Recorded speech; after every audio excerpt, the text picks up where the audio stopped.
Due to a bad experience several years ago on my personal YouTube channel with some copyright things, I now do not, for Tim's Teachable Moments, every single picture is taken by me, every video is by me. The only sounds you hear that aren't there, unless they're in nature, are by me. And I use my own stuff. Long story, but one of my first videos, spring of 22, I actually talk about it and what all happened. So anyway, a couple weeks ago, I did a video about the Banks turbo and the GM turbo fitting square body Chevy trucks.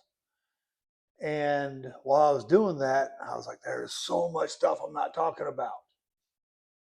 So since the name of this channel is Tim's Teachable Moments, teachable moment. I actually made notes so I won't wander all over the place, and well, I probably will. Talk about turbocharger history. So start with the 4-stroke cycle. This is a piston and what's left of the rod. Here's the other part. Out of my 396 big block that got hydro locked. Anyway, piston in a cylinder, where way the cylinder faces, starts at the top dead center, goes down, intake stroke, sucks in air. Go up, compress, fuel, air mixed by this point. Ignition happens, gas car or gas engine, spark plug, diesel, boom, slams the air so tight it gets hot. Power stroke, exhaust stroke, pushes the old air out. The intake stroke is, well, they're all important, but the intake stroke is where the air comes in the engine.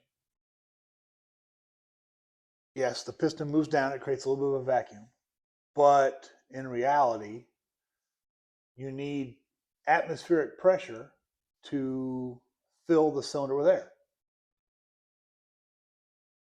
For aviation purposes, and aviation is going to come up a lot in the next however long this thing takes, 59 degrees Fahrenheit, sea level. That is considered standard. Also considered standard is pressure. If you ever watch on the news when they do the weather, there's always what the pressure is, temperature, that kind of stuff. 29.92 inches of mercury is considered standard pressure. So in airplane speak, we got to talk about boost, you talk about manifold pressure. If you have a non-turbocharger forced induction engine, we'll get to the names in a minute here too. Non-forced induction, normally aspirated, 29.92 is considered standard. Now, if you go out to Death Valley or over to the Dead Sea in Eastern Med, you can get higher than 29.92, which gives you more power. The other way is the same as well. You go up, you lose. For every 1,000 feet you go above sea level, on a normal standard day, you're going to lose 1 inch of mercury.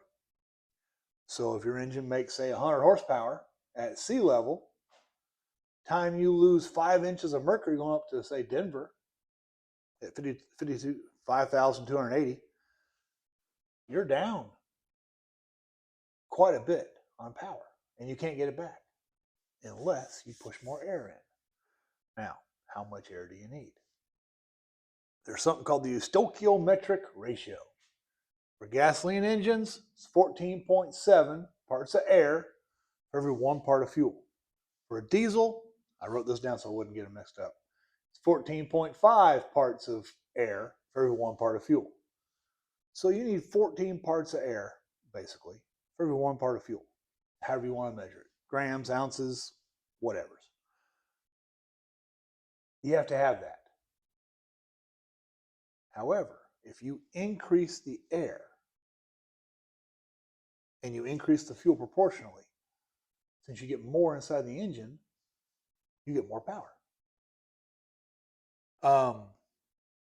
So instead of just a piston going down, sucking in air, relying on atmospheric pressure, if you have some way to push more air in and you add more fuel, you get more power. That is the basic idea behind forced induction. Now, one person who was pretty much ignored by history, unless you, well, in America, uh, you probably don't even know the name. Gottlieb Daimler. Gottlieb Daimler, um, yeah, Carl Benz is credited with creating the first internal combustion self-propelled vehicle. Good for him. 1882, I think, maybe 1883. Gottlieb Daimler had the same basic idea, and he was doing the same thing in Germany. And he's also credited with the first pickup truck. I found that out. I was talking to somebody else about something totally different the other day. And the first motorcycle. So thank you, Rodney. Gottlieb Daimler. Motorcycle, pickup truck, and he created something called the Supercharger. Actually, he got a patent in 1885 for a way to push more air into a engine he had that was a stationary industrial engine. A little more power. But his 1885 patent was based off of a patent. This is a name you might recognize if you're a car person. A man named Francis Roots of Indiana in 1860 had a patent for an air blower. And an air blower does not compress the air, it just blows the air. That is why a root style supercharger, like on a drag racer, is often called a blower. It's not a compressor, it's a blower. And I think I'm going to get to the different styles here in a second. Forcing more air in the engine. Gottlieb Daimler came up with the idea based on another idea from 25 years earlier. And some people tried it. It didn't really work that well, especially on moving vehicles. People couldn't get it to work right. A guy in Switzerland named Alfred Bucci, or B-U-C-H-I, however you say it. He invented a way to compress the air. Okay, back up. Superchargers, which is what we're talking about. Gottlieb Daimler. He basically had an engine-driven thing that compressed air and pushed it in the engine. It became called a supercharger. Basically an air compressor driven by a belt or gears or a chain, however you want to do it. Nowadays, there's some driven by, well, I'll get to that later. That's a supercharger. It's mechanically driven somehow. Mr. Bucci in Switzerland, around the turn of the century, developed one that was driven by the exhaust of the same engine. Basically, this is a turbocharger off of a deuce and a half LDS. Things aren't that light. They're not that heavy either, but it was closer to the shop than the other turbos I got sitting around. All right. Look inside here. See a fan blade. This is the compressor side of the turbo. And the shaft, the fan is on. You cannot see it. Now you cannot see it. There is another wheel inside here. The exhaust comes out of the engine, spins that wheel on the same shaft, which causes this wheel to spin, which the air comes in here, gets compressed here, sent onto the engine. That is what Mr. Bucci, whatever, developed. And he called it a turbo supercharger. Nobody cared. Nobody wanted it.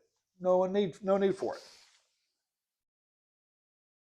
And again, you have a wheel here and a wheel there on the same shaft they spin. It's called a turbine. That's where the turbo came from. Well, back around the turn 1900s to, let's say, 1914. That's when the big break was, 1914. If turbines were very popular as steam driven to create electricity, the United States and soon to be world leader in electrical generation was General Electric. Not going to go into the whole AC versus DC, Tesla, Edison thing. There's a great movie with Dennis Quaid in it, been out the last few years, about Tesla and Edison, AC and DC, John Pierpont Morgan, JP Morgan coming in, buying up pretty much all their ideas, making General Electric. They made electricity. Their first big power plant was off Niagara Falls. They had gravity pushing water, turning generators with turbines, and that's how they made power. Well, if you want to put power anywhere else, you don't have waterfalls. GE invested heavily in piston reciprocating engines to using steam to turn a crankshaft to make electricity. They were trying to switch over to turbine or something more efficient. Well, there was a guy, Dr. Stanford Moss. He was a turbine engineer. I think he went to Cornell. And he actually did his master's thesis. He built a fuel-fired, called a gas turbine, I'm not sure what fuel he used, turbine that for a few seconds would actually run. Basically what we now call a jet engine, a turbine. And he got hired by GE to develop that. Well, he spent years trying. The materials weren't available. They just didn't have the knowledge to make one that worked and didn't burn itself up in a few seconds. But Dr. Stanford Moss worked for GE trying to make electricity. Then World War I comes along. And America was not involved at the beginning. It was a European war only. Planes went from being, we don't need those things, to these things are amazing. Both for scouting, as you know, look around, if you got 500 miles of trenches where people are facing each other and killing each other, it's easy to we want to get up on top and look across what the other guys are doing. Well, if you do that, people shoot at you. Who knew? So you want to go higher. So then the other side would send up planes to shoot down your observation planes. You do the same to them. Keep going higher and higher and higher. The thing is, because of the atmospheric pressure, 29.92 inches worldwide, engines, you couldn't get much higher than 10,000 feet. So what do? Put a bigger engine in the plane. Small plane, big engine. They get 12,000 feet. Someone else puts a bigger engine in. That was the way it went, and that's where airplane technology, or trying to make a better airplane for the war effort, was greatly accelerated because of World War I. And when America finally got involved in the spring of 1917 in the war,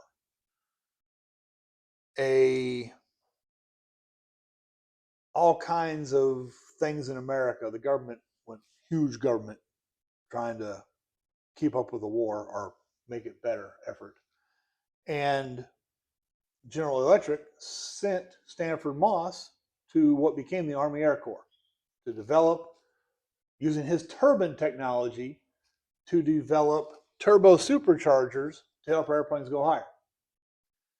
And Moss made a turbocharger for a Liberty engine. Now, the Liberty engine, it is the perfect example of a government rule by committee engine. Some of the United States government says we need a 400 horsepower airplane engine to fit every plane we can think of. 400 horsepower should do it. They actually copied a Daimler engine. Yeah, same Mr. Daimler. Oh yeah, Daimler. Besides all his ideas and inventions, he's made regular cars. Him and Carl Benz ended up merging Daimler-Benz. Most people in America have no clue who Daimler is, or didn't until around year 2000, because Germany had invaded France 3 times, by the time they got to wanting to sell cars in France.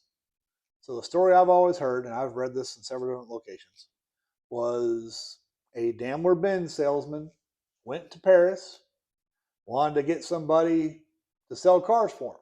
And the person tells him, you cannot sell a German car with a German name in Paris. You guys invaded us 3 times in the last 40 years. The person they're talking to in Paris is, what you need is a beautiful French name, like my daughter Mercedes. They took it to heart. So all export models of the Daimler-Benz cars were Mercedes-Benz. Everyone knows where Mercedes is. That's a made-up name. It's a Daimler-Benz product. And up until 98, 99, when they merged with Chrysler, all the VIN plates said Daimler-Benz on them. It might say Mercedes on the fenders and the hood and the trunk, but it said Daimler-Benz on the VIN plate. Then it became Daimler-Chrysler. 8, 10 years later, when they broke up that merger, the new just German company became Mercedes-Benz. So now they are Mercedes-Benz. But for the first 100 and some odd years, they were Daimler-Benz. And Chrysler became part of Fiat, now Stellantis and whatever. Dr. Ferdinand Porsche worked for Daimler of Austria, and in the war, he actually developed an aluminum case, air-cooled, inline-6 aviation engine that was super lightweight, very efficient, had a single overhead cam for each cylinder. So each cylinder had its own camshaft on top that was driven by a shaft. A little, remember those old hand screwdrivers? You turn it with, got a big wheel, a little bitty wheel with gears on the side.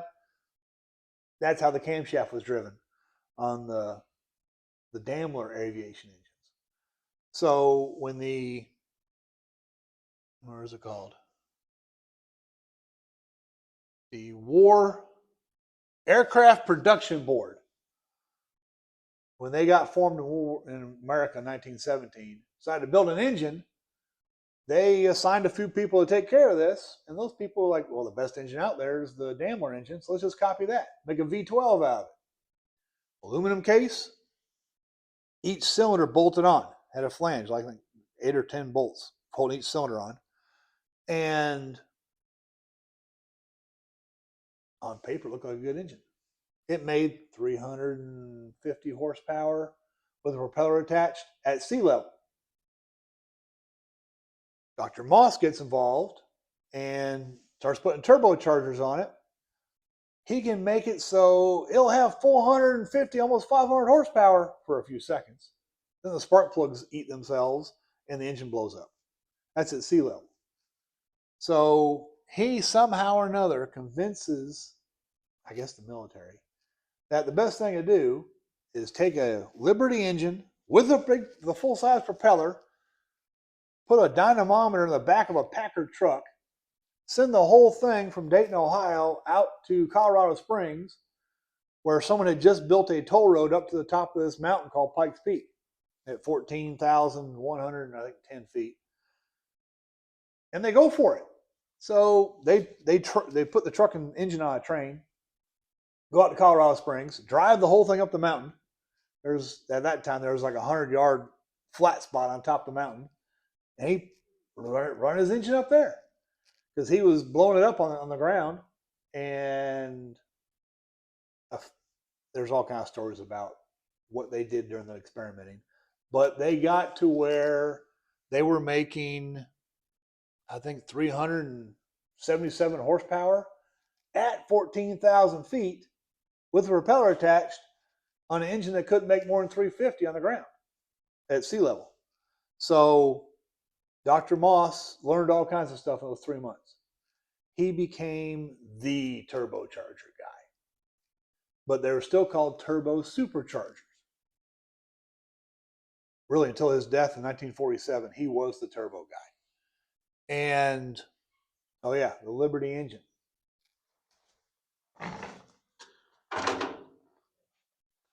AN fittings, the blue and red fittings that have the nice little angle aluminum, they just screw together real nice.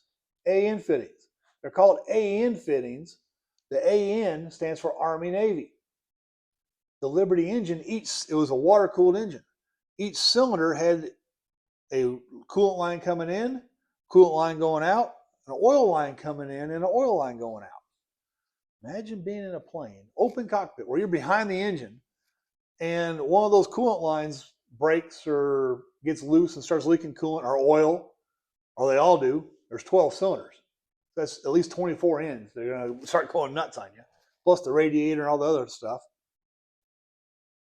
because of vibrations and movement. So they figured out that if you have fittings that screw hoses together instead of clamps, it's a whole lot better. And woven stainless steel over a neoprene hose will last longer. It won't fatigue. That's where we get braided stainless steel hoses and AN fittings. Army Navy fittings, because of the Liberty engine.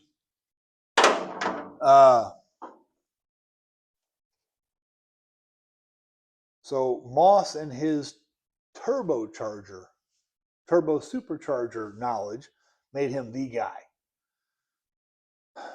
The B-17 in World War II had just had a turbocharger on it. Pretty much the whole thing was designed by Moss. The best example is the P-47 Thunderbolt. There was this huge turbo behind the pilot and the bottom of the fuselage, and pretty much the pilot was surrounded by ducting going back to the turbo, from the turbo, the exhaust. The P-47 is such a huge plane because they had all this turbocharger stuff. Anytime you compress air, it heats up. Hot air is less efficient than cool air in an engine to burn because cool air is smaller. You can get more air in.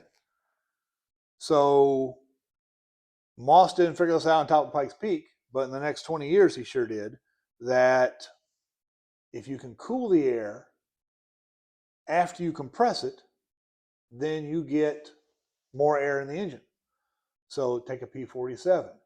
The air comes in back in the back, actually comes in the front, gets pumped underneath the pilot to the back, to the turbocharger, gets heated up in the turbocharger and compressed. Then they had this big air-to-air cooler in between the turbocharger and the supercharger on the engine. The 2800 engine, radial engine, had a supercharger built into the case. It was built in the engine. So the air had to get cool between the turbo and the supercharger. So that was called an intercooler. And then after the supercharger, it went through an oil-to-air intercooler, or cooler, called an aftercooler, to cool it before it went in the engine. That kept cooling the engine. So that's where the term intercooler comes from, between the turbo and the supercharger on airplanes. Of course, when the war ends, you could buy a whole plane for $100. And some of the planes, different models, had intercoolers that were pretty small, small to fit on a vehicle. So guys, dry lake racing and whatnot, could buy what used to be on an airplane, an intercooler between the turbo and the supercharger, put it on their car, they call it an intercooler, but it's not. It's an aftercooler. So there's nothing in between. It's just the turbo and then the engine. So this is an intercooler. What is this? This is a XO2 racing intercooler. I'm not sure where I got it from. I think it's for a Ford truck. Super Duty. I had it sitting around, so I'm using the video. But we've been calling these intercoolers. We've been calling that all wrong. Everyone calls them intercoolers. They're actually aftercoolers, but whatever. Besides, when you compress the air in the compressor section, it gets hot. The exhaust, the turbine section here is all rusty because paint won't stay on it, because it gets to several thousand degrees, or more than 1,000 degrees. And since this is bolted to it, you're going to heat the air just because it's on the exhaust. So you need to cool the air. And turn pages on my little notes.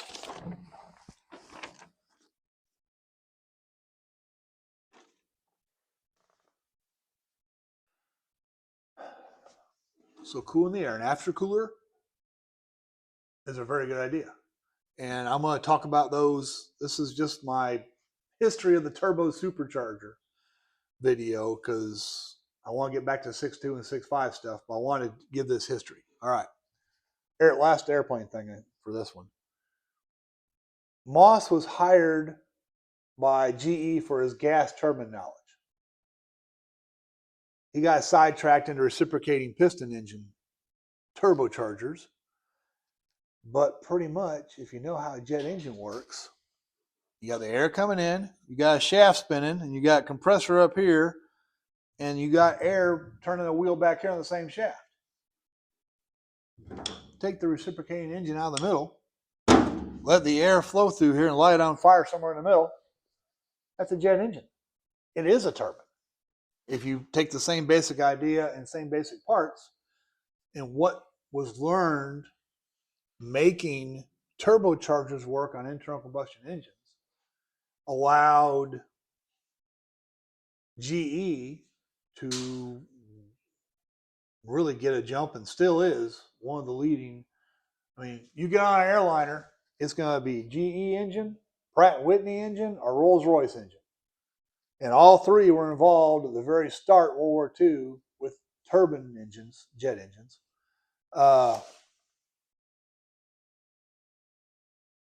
Just something to think about. A turbocharger led to turbine engines by a guy who started off with turbine engines working on turbochargers. Can I see why they get that way? All right. Why tell you all this? Why make the video? I have always strived, whether it's with my students or anybody, if you ask me a question, I'm going to try to give you the most full and complete answer I can. And when I was talking about turbos fitting square body Chevy trucks with a 6.2 and 6.5 diesel, I felt I was not coming anywhere close to talking enough about it. Now I'm going to do a whole other video just about the 6.2 and 6.5 stuff.